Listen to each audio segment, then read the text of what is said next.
Send this report to the Ministry of Civil Affairs and have them delegate each of the tasks on the list to the appropriate departments. Also, be sure to tell them that though the lantern rite may be complicated, everything must be done properly. Hello, Lady Ningguang. It's us again. No, of course not. You are my honored guests. And given the looks of you two, I presume that you're here to celebrate the lantern rite? That's right. So what's on the agenda for the festival this year? As always, there will be a variety of activities taking place. Oh, but there is one of particular interest. The Ministry of Civil Affairs is planning a fireworks show this year. It should certainly be worth your time.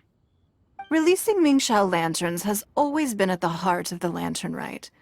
But with all that has occurred in Liyue as of late, I think the people of the city need something to warm their hearts. A feeling of everyone coming together in solidarity.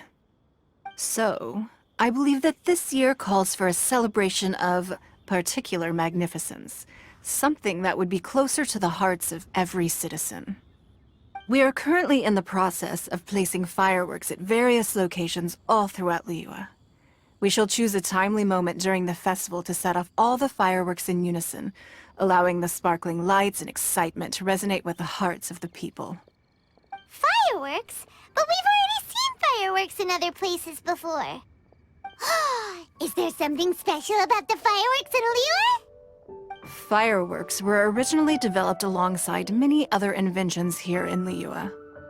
When our ancestors first created fireworks, they were originally known as firecrackers. Their bright flashes and loud sounds were often used for warding off beasts or as warning signals to other people. In those days, it was difficult for people to contact one another while out farming the land, so they would carry firecrackers with them to give signals when necessary. But people's lifestyles began to change after Liyue Harbor was founded. They no longer had to travel out of town to tend the fields anymore, so the use of firecrackers for emergencies also began to dwindle. But through our local customs, the pioneering spirit of the firecrackers has been passed down to this very day. We made improvements to firecrackers and began setting them off during the lantern rite to commemorate the tenacious spirit of our ancestors. Wow! Everything has so much history in Liyue! As I'm sure you already know, everything on this land accumulates history and value as time passes. That is the nature of Liyue. I've left Keqing in charge of the fireworks show. If you're interested, why don't we pay her a visit together?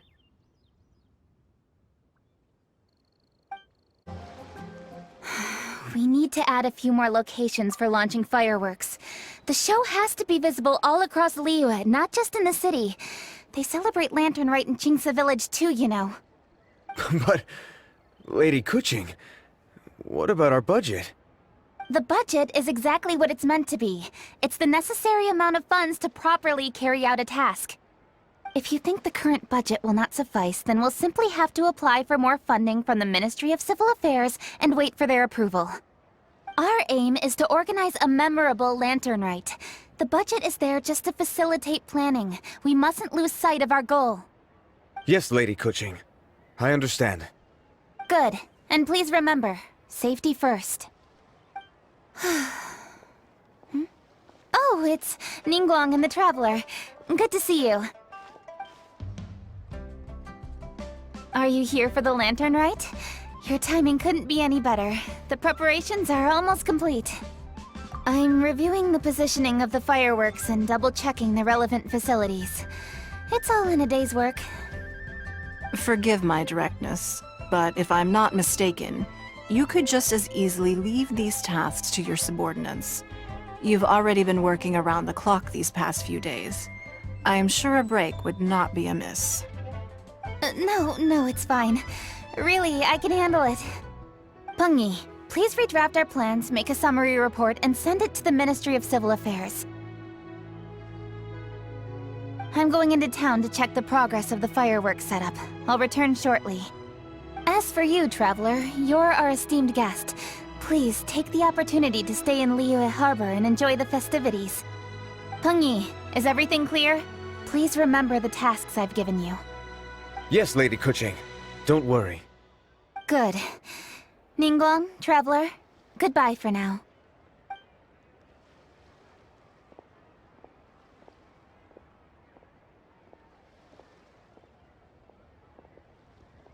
Please, excuse me, Lady Ningguang. And, Traveler. I must get going.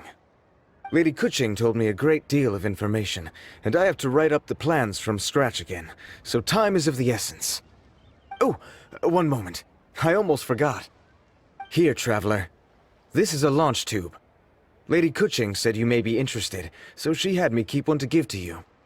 Someone with good handicraft skills should be able to use this to design their very own fireworks. You should try it when you have the chance.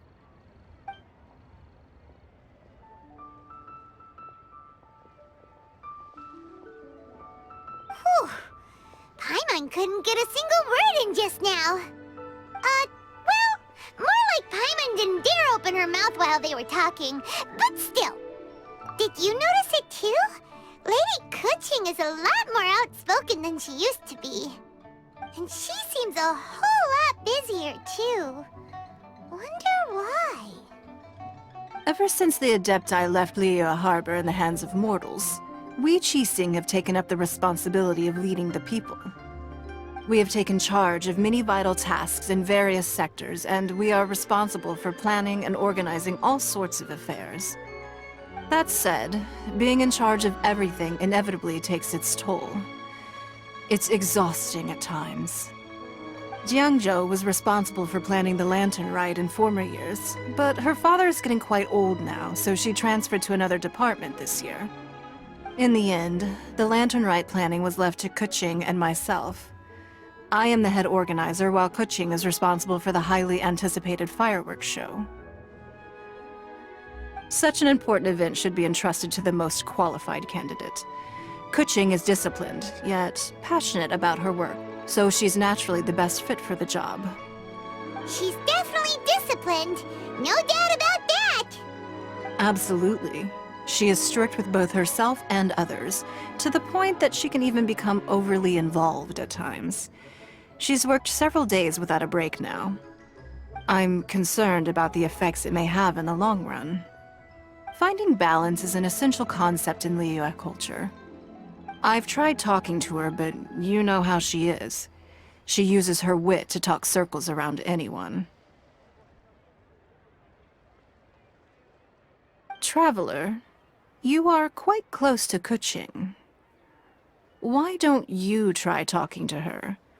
Maybe she'd listen to someone as experienced as you. Thank you, Traveler. I am glad you are able to help. Keqing can be a tough nut to crack sometimes. I still have other business to attend to at the Jade Chamber. I'll leave Keqing in your capable hands.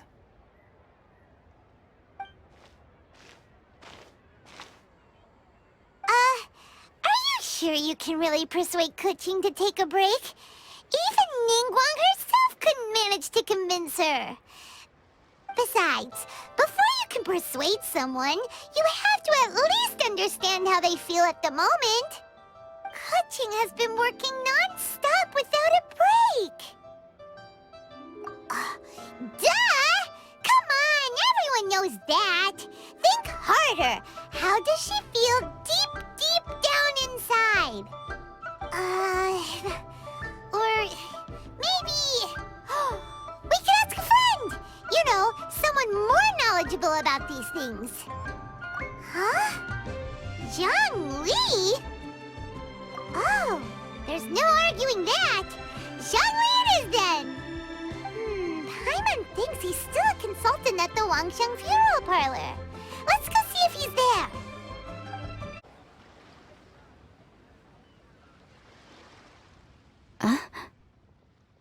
Hello. How may I help you? Ah, yes. Well, I'm afraid he is currently out with the director. Out with the director?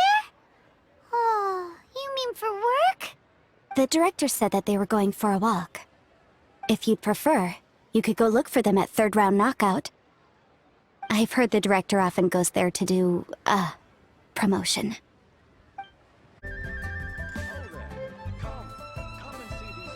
Yum, yum, yum. Ooh, I am so full. Not another bite. Hats off to you, Xiangling. Serving the grilled fish with a dipping sauce is quite an innovative approach. The flavor is just to die for. That's my signature dipping sauce. I knew it would taste great. Tempered Jueyun chili powder mixed with garlic paste and chopped scallions, then seasoned with salt, vinegar, and soy sauce, before finally sizzling in hot oil. This recipe may seem a bit crude, but is entirely hinged on the precise balancing of flavors and seasonings by the chef. Everything must be balanced just right. It is the consummate mastery of this balance that turns a humble dish into an exquisite one. Oh, that's quite the compliment, don't you think? I'm flattered. Thank you, Mr. Zhongli. And I thought I have a way with words. But you certainly take the prize, Mr. Zhongli. You are too kind, Director. Your eloquence is infamous in Liyue Harbor. Oh, what's that? Oh, would you like to order something, Guoba? Oh, please, by all means, it's my treat. I'll just open a tab under Xiangling. Hey, are you guys talking about tasty food again? Oh, it's the Traveler in Paimon. What brings you to this side of town? Hold on, let me take a wild guess. Yes. Oh, you must be here for the lantern rite. Isn't that pretty obvious? Anybody could have guessed that. Oh yeah, come on, can't you take a joke? You came at the perfect time. I was just letting everyone try my latest dish. The owner of Third Round Knockout says it's, well, a real knockout. Mr. Zhongli and Hu Tao seem to like it too, but I think it never hurts to let more people do a taste test. How about it, you two? Would you like to have a taste? Huh. Don't have to ask Paimon twice, or once even.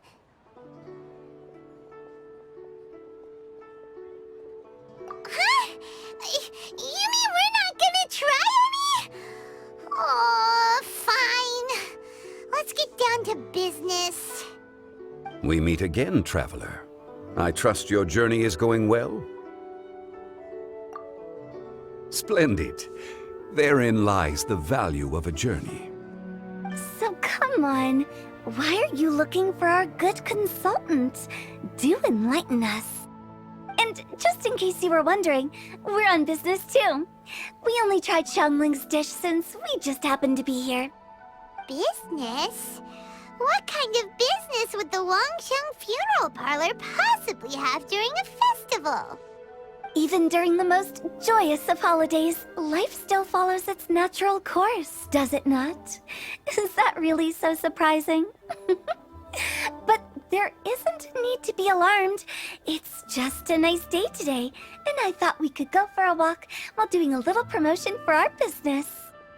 Oh, you could go ahead and chat away. Xiangling and I will go have some tea with the boss over there. Oh, Zhongli, please come get me when you're through here. Of course. I'll see you later, Director. Now then, Traveler, what brings you to see me today?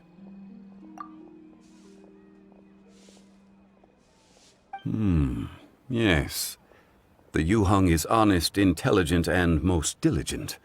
She is capable of shouldering responsibilities that few others could. But everything has a balance, and one's health must certainly weigh in. Yeah, everyone knows you're super knowledgeable. Paimon bets she would listen to someone like you.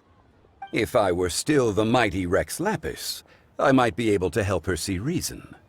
But alas, I'm now nobody but an ordinary consultant. My words no longer carry the same weight as they once did. Besides, I am by no means close to the Yuheng.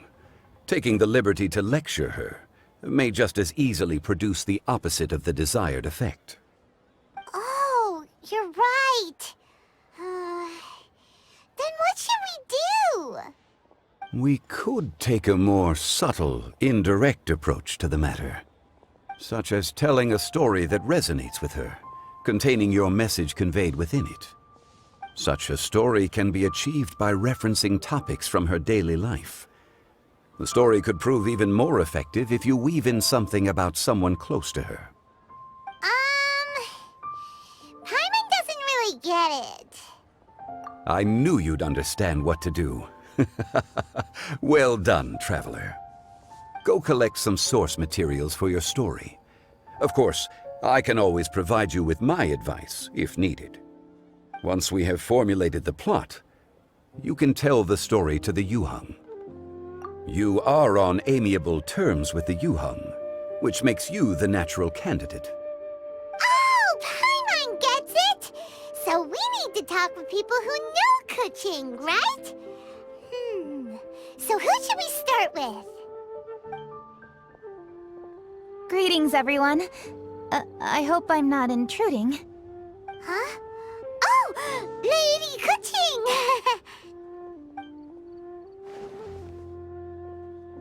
Mr. Zhongli, I didn't expect to see you here. Thank you for all your assistance during the rite of parting. You are most welcome, Yuheng. It was the least I could do. Why? And what's with your strange expression? Oh, I see. My apologies. I appear to have interrupted your conversation with Mr. Zhongli. Keqing, are you here looking for us? Yes, I was going to ask you to introduce me to the Adepti. I thought that it would be fitting to send them some festive gifts. On behalf of the Fortune-Keqing. But didn't you meet them when we were fighting to defend Liyue Harbor together? You could just as easily go and find them in Juyun Karst. Yes, but we only met briefly on that single occasion. The Adepti may have already forgotten about me, and I'm concerned it would be imprudent to show up so suddenly. Which is why I thought it would be more appropriate to ask you to introduce me first. Unfortunately, Ganyu is on leave at the moment, so I'm unable to get in touch with her. I'm afraid I'll still require your assistance. So you even have to run around delivering gifts in person? It sure doesn't seem easy to be a Keqing. Thank you, Traveler. Let me go and prepare the gifts. I'm sorry to make you run errands with me during our big festival. I promise to make this quick, and I'll be sure to get you back in time to enjoy the fireworks show. Huh? Together? All right. I'll go to see the fireworks with you once I've finished my work. Speaking of which, Mr. Zhongli, the fireworks show will be particularly exciting this year. Please, don't miss it. Ah, yes. Thank you for your kind reminder. I should be going now. Traveler, please come find me at the Jade Chamber once you're ready.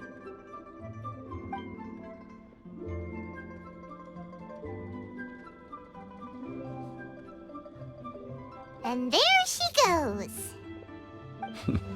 That's the Yuheng. Efficient and reliable as ever. You're really reliable too, Zhongli. Why, thank you, Paimon. Please, don't forget our earlier conversation. Once you've collected enough story material, we can meet here again and discuss things further.